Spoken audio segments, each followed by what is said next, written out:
Good morning students. आज के इस वीडियो लेक्चर में मैं आपका स्वागत करता हूं। अगर मैं पिछले वाले वीडियो लेक्चर के बारे में बात करूं तो इससे पहले वाले वीडियो लेक्चर में मैंने आपको आपकी एक्सरसाइज के पहले 10 क्वेश्चन समझा दिए थे और कहा था आपको 10 क्वेश्चन तक सोल्व करना है, अपनी फेयर कॉपी में कंप्लीट करने हैं। तो आइए आपकी एक्सरसाइज के क्वेश्चन नंबर 10 से आगे की बात करते हैं।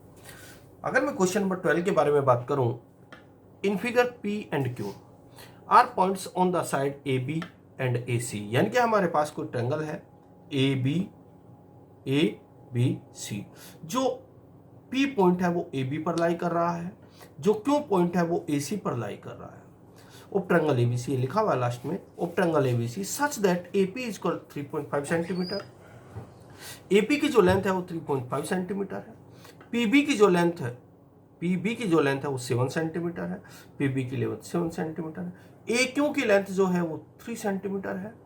A मेरे पास यहाँ है, Q मेरे पास यहाँ है, ये 3 सेंटीमीटर है। BC की लेंथ 6 सेंटीमीटर है।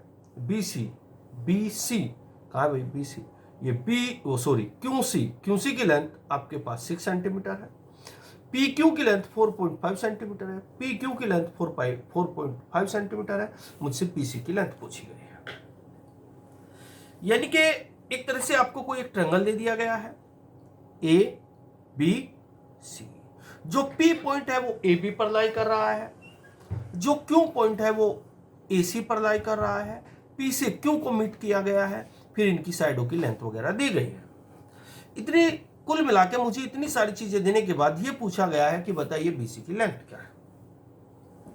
प्यारे बच्चों, अगर मैं BC की लेंथ निकालना चाहता हूं, आपको देखने से पता चल रहा है, अगर मैं इस फिगर में आपकी बात करता हूं, ट्रायंगल ABC में यदि, देखो बात सुनना, यदि AQ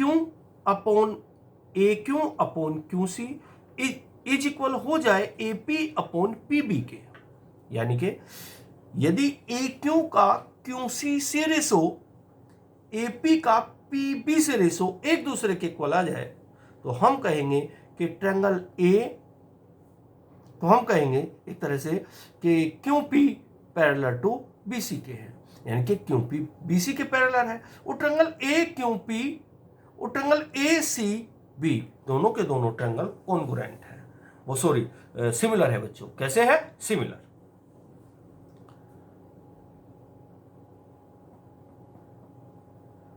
लेकिन ये सब प्रूफ करने के लिए मुझे आपको इनकी लेंथ क्वेश्चन में रखनी पड़ेगी। AQ की लेंथ 3 सेंटीमीटर, तो मैंने यहाँ 3 रखा। QC की लेंथ 6 सेंटीमीटर, तो QC की सीट पे 6 आया। AP की लेंथ 3.5 सेंटीमीटर, यहाँ 3.5 सेंटीमीटर मैंने रखा। इसके बाद PB की लेंथ 7 सेंटीमीटर, मैंने यहाँ 7 सेंटीमीटर रखा। 3 से बेटा 6 को डिवाइड किया, 2 आया। 3 1 जा 3, 3 2 जा 6। इसके बाद पॉइंट को हटाने के लिए नीचे एक 0 बढ़ाया, और इस तरह यहाँ पॉइंट हटते 35 हो जाएगा, यहाँ 70 हो जाएगा। 35 1 जा 35, 35 2 जा 70, 1/2। आप देखेंगे 1/2 इक्वल 1/2, ये एक दूसरे के इक्वल आ चुके हैं, तो 1/2 इक्वल 1/2, इट इज ट्रू, ये एक ट्रू हुआ। So triangle QP parallel to BC के हुआ। QP किसके पैरेलल हुआ? BC के। हम लिखेंगे QP BC के पैरेलल है। सर क्यों? क्योंकि AQ का जो रेशो QC से है वही रेशो AP का PB से आया है, तो हम लिख सकते हैं इसीलिए QP parallel to BC and triangle AQP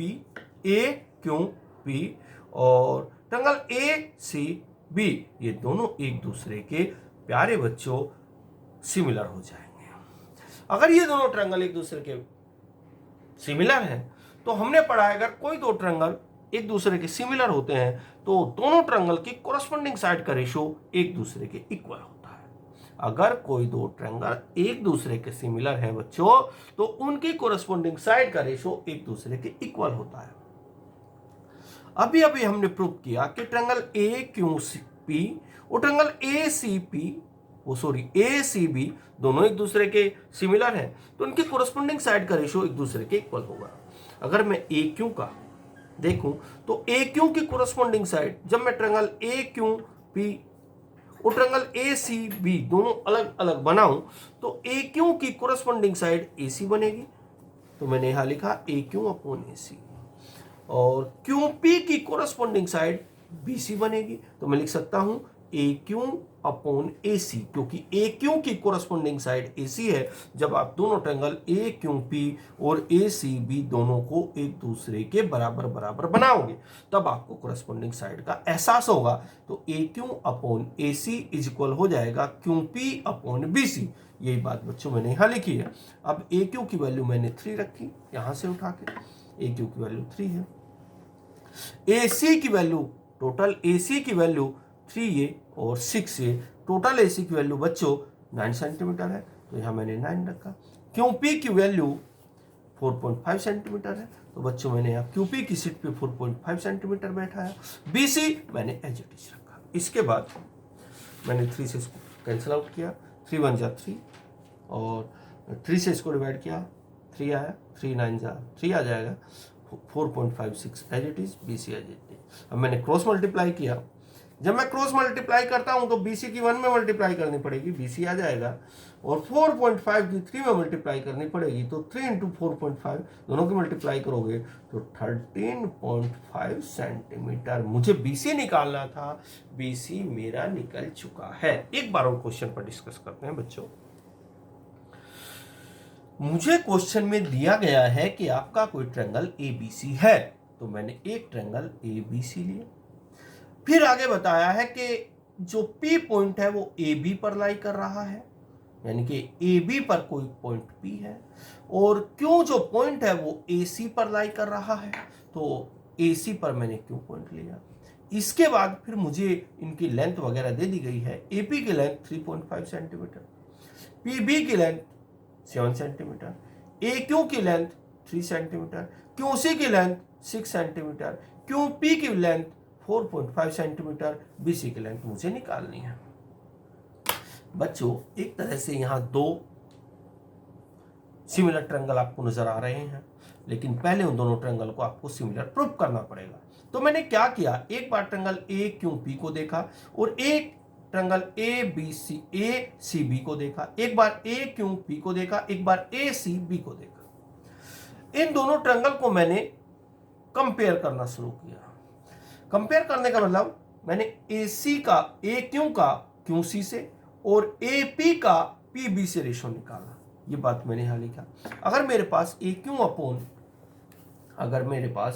upon QC is equal आ जाए AP अपॉन PB के, तो मैं कहूंगा AQP और ACB दोनों सिमिलर ट्रायंगल हैं। अगर कोई दो ट्रायंगल सिमिलर होते हैं बच्चों तो उनकी कोरस्पॉन्डिंग साइड का रेशो भी इक्वल होता है। तो मैंने ये प्रूव किया। ए क्यू की वैल्यू 3 रखी, बीसी की वैल्यू मैंने क्यूसी की वैल्यू मैंने 6 रखी, एपी की वैल्यू मैंने 3.5 रखी, पीबी की वैल्यू मैंने 7 रखी, पॉइंट हटा के इधर 0 बढ़ाया। मैंने देखा 1/2 इक्वल 1/2, ये दोनों एक दूसरे के इक्वल आया रेशो। तो इसका मतलब ये जो हमारे पास ट्रायंगल ए क्यू पी था और ए सी बी था, दोनों के दोनों ट्रायंगल को सिमिलर है। अगर दोनों के दोनों ट्रायंगल सिमिलर हैं तो उनकी कोरस्पॉन्डिंग साइड का रेशो एक दूसरे के इक्वल होगा। ए क्यू की कोरस्पॉन्डिंग साइड बच्चों ए सी है, तो A Q upon A C. Q P की कोरस्पॉन्डिंग साइड सी बी है, तो Q P upon C B अर्थात बी सी। ए क्यू की वैल्यू 3 रखी, ए सी की वैल्यू 9 रखी, क्यू पी की वैल्यू मैंने रख दी 4.5, बी सी मुझे निकालना था। 3 से मैंने डिवाइड किया, 3 1 जा 3 और 9 को 3 से डिवाइड किया जो 3 आया है। अब मैंने क्रॉस मल्टीप्लाई किया, बी सी की 1 में मल्टीप्लाई, बी सी 3 की मल्टीप्लाई इसमें की, तो 3 इंटू 4.5 सेंटीमीटर दोनों की मल्टीप्लाई की 13.5 सेंटीमीटर। ये मेरे पास बी सी निकल करके आ चुका है।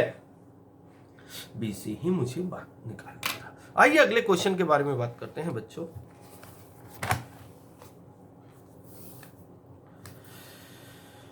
अब आप देखेंगे क्वेश्चन नंबर 14। अगर मैं क्वेश्चन नंबर 14 को देखता हूं, in figure ABC is a triangle, A B C कोई ट्रायंगल है, राइट एंगल ट्रायंगल, यहाँ वाला एंगल 90 डिग्री का है, right angle triangle at B, B पर 90 डिग्री का एंगल है, and B D perpendicular to A C, जो बी डी है ए सी पर परपेंडिकुलर है अर्थात यहाँ 90 डिग्री का एंगल है। If AD is equal 4 centimetre, AD की लेंथ 4 सेंटीमीटर आ जाए, CD की लेंथ अगर 5 सेंटीमीटर आ जाए, CD की लेंथ 5 सेंटीमीटर, देन BD और AB फाइंड करना है। तब BD और AB मुझे फाइंड करना है। अर्थात BD पूछा गया है, AB पूछा गया है।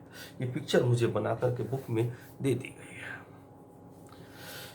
बच्चों ध्यान से देखना, सबसे पहले मैंने लिखा इन ट्रायंगल ABC, मैंने लिखा इन ट्रायंगल ABC ABC, आप देखेंगे ये वाला एंगल 90 डिग्री का है। और फिर मैंने लिखा ADB, ट्रायंगल ADB। ध्यान से देखना, यहाँ जो B है वो बीच में है जो 90 डिग्री का है, यहाँ D मैंने लिया है जो यहाँ 90 डिग्री का है। अर्थात जो एंगल मेरा 90 डिग्री का है मैंने ABC में बीच में लिया है और ADB में भी मैंने बीच में लिया है। अब मैंने इन दोनों ट्रायंगल में कंपेयर करना चालू कर दिया, ABC। जब मैं ट्रायंगल ABC पढ़ रहा हूं और जब मैं ट्रायंगल ADB पढ़ रहा हूं तो एंगल A दोनों में लाई आ रहा है। देखो देखो ध्यान से देखो बच्चों, ABC ट्रायंगल ABC, फिर मैंने पढ़ा ADB, तो एंगल A दोनों में लाई हुआ, तो मैं लिखूंगा angle A equal angle A कोण। इसके बाद ABC एंगल B 90 डिग्री का, और दूसरे ट्रायंगल ADB में, ट्रायंगल ADB में एंगल D 90 डिग्री का, जो दोनों एक दूसरे के इक्वल आ चुके हैं, मतलब 90 डिग्री के हैं। अगर किसी ट्रायंगल में दो एंगल एक दूसरे के इक्वल आ जाए, एंगल A तो कॉमन था और एंगल D एंगल B के कॉमन हुआ, तो इसका मतलब एंगल A, ये वाला एंगल C के इक्वल होने वाला है। तो ये बात मैंने यहाँ लिखी, एंगल ACB और एंगल ABD, अर्थात ये वाला एंगल इस वाले एंगल के इक्वल होगा। बच्चों ये वाला एंगल, भाई किसी भी ट्रायंगल में अगर दो एंगल एक दूसरे के इक्वल आ जाए तो तीसरा एंगल 100% एक दूसरे के इक्वल होता है। अब यहाँ आप देखेंगे तीन एंगल एक दूसरे के इक्वल आ चुके हैं। अब किसी भी ट्रायंगल में अगर तीन एंगल एक दूसरे के इक्वल आ जाए तो हम उन दोनों ट्रायंगल को सिमिलर ट्रायंगल बोलते हैं। तो हम लिख सकते हैं सो ट्रायंगल ABC और ADB अपनी बुक को, अपने जो मैंने आपको सॉल्यूशन सेंड किया है उसको सामने रख के, अगर वीडियो लेक्चर के माध्यम से आपको कोई फिगर नज़र नहीं आ रही है तो जो मैंने सॉल्यूशन आपको सेंड किया है उसमें आप नज़र बना के रखें। तो मैं लिख सकता हूँ ट्रायंगल ABC और ट्रायंगल ADB दोनों के दोनों सिमिलर होंगे बाय ट्रिपल ए सिमिलरिटी से दोनों ट्रायंगल एक तरह से बच्चों सिमिलर हो जाएंगे। अगर कोई दो ट्रायंगल एक दूसरे के सिमिलर हैं, क्या कहा मैंने आपसे, अगर कोई दो ट्रायंगल एक दूसरे के सिमिलर हैं तो उनकी कोरस्पॉन्डिंग साइड का रेशो एक दूसरे के इक्वल होता है। एक बार और, अगर कोई दो ट्रायंगल एक दूसरे के सिमिलर हैं तो उनकी कोरस्पॉन्डिंग साइड का रेशो एक दूसरे के इक्वल होता है। अगर मैं ABC को देखूं और ADB को देखूं तो बच्चों AB की कोरस्पॉन्डिंग साइड आपकी AD है, AB की कोरस्पॉन्डिंग साइड AD है और BC की कोरस्पॉन्डिंग साइड DB है। तो BC इन पिक्चर को आप अलग अलग, दोनों पिक्चर को अलग अलग बनाना, एक बार ट्रायंगल ABC ऐसे ही और एक बार ट्रायंगल ADB ऐसे ही, तब आपको कोरस्पॉन्डिंग साइड नजर आ जाएगी। तो AB की कोरस्पॉन्डिंग साइड बच्चों AD है, AB की कोरस्पॉन्डिंग साइड AD है और BC की कोरस्पॉन्डिंग साइड BD है, तो BC की कोरस्पॉन्डिंग साइड BD है। इसी प्रकार AC की कोरस्पॉन्डिंग साइड AB है। अब मैंने AB की वैल्यू AB रहने दी, AD मुझे दिया गया 4 सेंटीमीटर, तो AD की सीट पे मैंने 4 रखा, BC को मैंने एज इट इज रखा, DB को मैंने ऐसे एज इट इज रखा, AC की वैल्यू मुझे 9 सेंटीमीटर दी गई है, 9 रखा, AB चौका। तो मैंने फर्स्ट और थर्ड को एक साथ बैठाया बच्चों, AB/4 9/8। अब AB का स्क्वायर 4 की 9 की मल्टीप्लाई 36, तो AB इक्वल 36 का रूट जो कि 6 सेंटीमीटर आ चुका है। इसके बाद इन ट्रायंगल ADB इस ट्रायंगल में देखेंगे आप, अगर मैं इस ट्रायंगल में पाइथागोरस थ्योरम यूज करूं, अगर इस ट्रायंगल में मैं पाइथागोरस थ्योरम यूज करूं, ये पहले 6 सेंटीमीटर मैंने निकाल लिया है, तो मेरा हाइपोटेनियस AB बन जाएगा। 4 मेरे पास, AD मेरे पास पहले से पड़ा है, BD में निकाल सकता हूँ। तो मैंने लिखा AD का स्क्वायर प्लस BD का स्क्वायर इक्वल AB का स्क्वायर, जो मैंने यहाँ लिखा है AD का स्क्वायर प्लस AD का स्क्वायर प्लस AD का स्क्वायर प्लस बी डी का स्क्वायर इक्वल ए बी का स्क्वायर। ए डी मेरे पास 4 है, बी डी मुझे निकालना है, ए बी मेरे पास 6 है, 4 का स्क्वायर 16 हुआ, इसको मैं इधर लेके गया माइनस में हुआ, 6 का स्क्वायर 36 हुआ, 36 में 6 चला गया 20 हुआ, 20 का रूट बी डी आया 20 का रूट, 20 का रूट को मैंने सोल्व किया 2√5 सेंटीमीटर। इस तरह क्वेश्चन नंबर मैंने 14 आपका फिनिश कर दिया है प्यारे बच्चों। अब आपको इस एक्सरसाइज के पहले 15 क्वेश्चन करके देखने हैं। ओके स्टूडेंट्स, और मन लगा करके पढ़ना है, अपने वर्क को कंप्लीट करना है। जो भी डाउट बनता है वो डाउट मुझे सेंड कर देना है। Okay students, bye.